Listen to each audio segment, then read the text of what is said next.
Punjab group of colleges में guard की तालिबा से ज्यादती, तलबा का भरपूर एहतजाज। कॉलेज में तोड़फोड़ की, कुर्सियां बोर्ड गिरा दिए, कॉलेज के बाहर आग लगा दी। तलबा और तालिबात वी वांट जस्टिस के नारे लगाते हुए कॉलेज के बाहर जमा हुए, रोड ब्लॉक किया, बैनर्स उठाए। कॉलेज के दरवाजे पर डंडे भी बरसाए। मनाजिर आप अपनी टेलीविजन स्क्रीन पर देख सकते हैं। पंजाब ग्रुप ऑफ कॉलेजेस में यह अफसोसनाक वाक़या पेश आया है। एक गार्ड की जानिब से तालिबात को धमकाया भी गया और ये कहा गया कि आप यहाँ से चली जाएं वरना कोई और वाक़या भी हो सकता है। ये अफसोसनाक सूरत हाल है। एहतजाज के मनाजिर आप देख रहे हैं। Punjab group of colleges Gulberg campus की रजिस्ट्रेशन भी मनसूख कर दी गई है। वज़ीर तालीम भी इस सारी सूरत हाल के बाद यहाँ पहुँचे थे। गार्ड की जानिब से तालिबा से ज्यादती की गई, जिस पर तलबा भरपूर एहतजाज कर रहे हैं। कॉलेज में तोड़फोड़ की गई, कुर्सियां बोर्ड गिरा दिए गए, कॉलेज के बाहर आग लगाई गई। तलबा और तालिबात ने यहाँ पर वी वांट जस्टिस के नारे लगाए। कॉलेज के बाहर तलबा की बड़ी तादाद जमा हुई और एक गार्ड ने ऐसे में तालिबात को यह धमकी दी कि जाओ वरना ऐसा कोई और वाक़या भी हो सकता है। जो लोग पढ़ना चाहते हैं वो अंदर चले गए, जिन्होंने नहीं पढ़ना अच्छा मेरी बात सुन लेना, एक मेरी और बात सुन ले। देखिए बेटा, इस तरह गेट ओपन है, बच्चियां यहाँ पे मौजूद हैं, कोई नया वाकया ना हो जाए यहाँ पे, कोई नया वाकया ना हो जाए यहाँ पर। ये गार्ड का मुकालमा है। मारिया मेमन ने हमें ज्वाइन किया है। मारिया, आपने गार्ड की गुफ्तगू भी सुन ली है। ये तो बच्चियों को डरा रहा है, धमका रहा है कि कोई और वाकया ना हो जाए ऐसा। ये अजीब सूरत हाल है।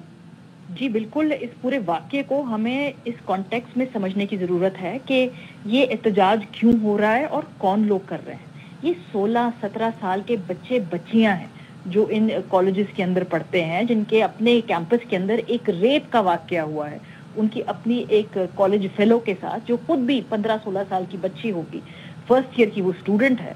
और मैनेजमेंट ने इस सूरत हाल को इस नहज तक पहुंचाया कि ये 16-17 साल के बच्चे जो स्कूलों में पढ़ने जाते हैं, अपनी पढ़ाई पे तवज्जो रखने जाते हैं, उनको इस हद तक पहुंचा दिया कि उनको ये एहतजाज करना पड़ा, क्योंकि जिस तरह से उन्हें डराया जा रहा था, धमकाया जा रहा था। और मैं तो हैरान हूँ कि किस तरीके से हुकूमत ने अब बाकायदा क्रिमिनलाइज कर दिया है किसी भी किस्म के प्रोटेस्ट को।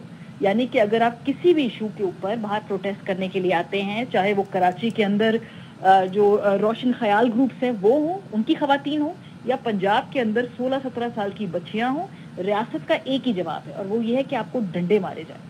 देखिए, गुज़श्ता 2.5 सालों में जो पुलिस का हाथ खुल गया है ना, उनको खुली छूट मिल गई है। अब उनको एक ही जबान आती है और वो लाठी डंडे की जबान आती है। 16-17 साल के बच्चे बच्चियों के जो मैंने आज अस्पताल के अंदर इमेजेस देखे हैं, दिल दुखा है। क्या हमारे पास सवाए तशद्दुद के, सवाए वायलेंस के बात करने का कोई दूसरी जबान ही नहीं है रियासत के अंदर?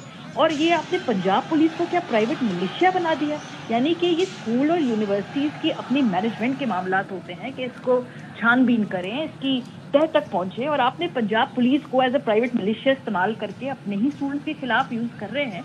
ये किस तरह सारे मामलात? ऐसा भी हुआ कि वजीर तालीम पहुंचे और वजीर तालीम ने कहा कि इंसाफ होगा, और उस जैसे ही वो गए तो बच्चों की गिरफ्तारियां भी हुई। और दूसरा अफसोसनाक पहलू ये है कि ये जो गार्ड यहाँ पर बच्चियों को धमकियां दे रहा है, इन्हीं के किसी और साथी ने ये ज्यादती की है, या पुलिस वाला है जिसने इस सारी सूरत हाल को रोकना है। मतलब कोई चेक एंड बैलेंस नहीं है सिस्टम में। इस तरह के लोग, इस जहनियत के लोग भी मौजूद हैं और खुलेआम दंदनाते फिर रहे हैं।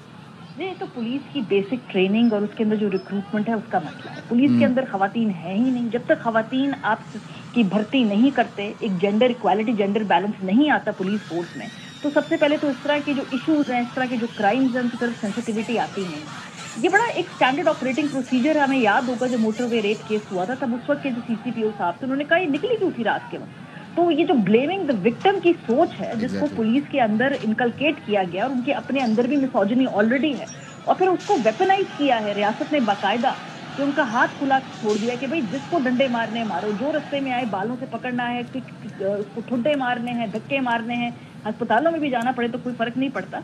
देखिए, और मैं दोपहर से जो जिस तरह की लैंग्वेज इस्तेमाल हो रही है इस केस के, इसमें मैं वजीर तालीम को क्रेडिट देना चाहूँगी कि जिस तरह वो वहाँ पे पहुँचे हैं और उन्होंने इसका मंतक के अंजाम तक पहुँचने का उन्होंने कुछ स्टैंड लिया है, वो एक अपनी तरफ, लेकिन पूरी इंतजामिया दूसरी तरफ खड़ी थी।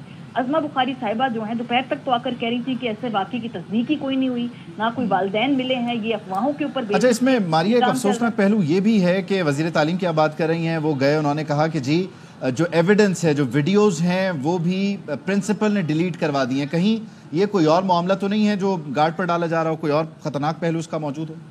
دیکھیں, اس کا صرف ایک ہی حل ہے, وہ یہ ہے کہ صوبے کی وزیر اعلیٰ, وہ جیسی بھی وزیر اعلیٰ ہیں, ان کی لیجیٹمیسی کے سوالات ہیں, وہ سیٹل نہیں ہو پا رہے. لیکن فی الحال ان کے پاس اس وقت پنجاب کی گورنمنٹ ہے. ہم نے دیکھا کہ پچھلے کئی ہفتوں سے وہ خواتین کے ایشوز کے حوالے سے ٹک ٹاک کے اوپر, سوشل میڈیا کے اوپر ایکٹیو ہیں. ان کی جو وہاں پر کور ٹیم ہے, خاص طور پہ جو خواتین ہیں, ہم نے دیکھا کہ جو وکٹمز ہوتے ہیں وائلنس کے, ریپ کے, ان کو بلا کے ان کی ویڈیوز بنا کے اس ایشو کے اوپر سیاست بھی کھیلی جاتی ہے. اس پر دوپہر سے میں دیکھ رہی ہوں, سوائے عظمہ بخاری صاحبہ کے کوئی مجھے واضح ٹھوس آواز نظر نہیں آ رہی ہے پنجاب حکومت کے اس وقت. خاص طور پہ اگر انہوں نے اپنے پہلے خطاب کے اندر کہا ہو کہ ہم خواتین کے خلاف ہراسگی کے معاملات کو سیریسلی لیا کریں گے. دیکھیں, اس کا ایک بہت امپورٹنٹ سوشل ایسپیکٹ ہے, اس کو ہمیں نہیں بھولنا چاہیے.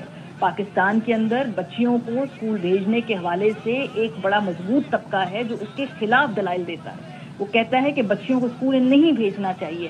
جب اس طرح کے واقعات ہوتے ہیں اور خواتین کو تحفظ نہیں دیا جاتا تو اس طبقے کی آواز ایمپلیفائی ہوتی ہے.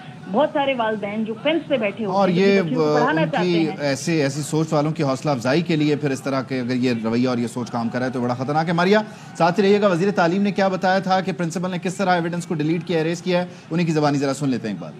پرنسپل نے پہلے ویڈیو ایویڈنس ڈیلیٹ کیا, پھر اس کے بعد یہاں کے کیمراز آف کیے گئے, پھر اس کے بعد وہ جو بچیاں ہیں ان کی جو یہ ایکٹیویٹی ہوئی اس کے اگینسٹ ان کی کوآرڈینیٹرز کی, پرنسپلز کے ویڈیو آڈیو میسیجز ہیں ان بچوں کے پاس.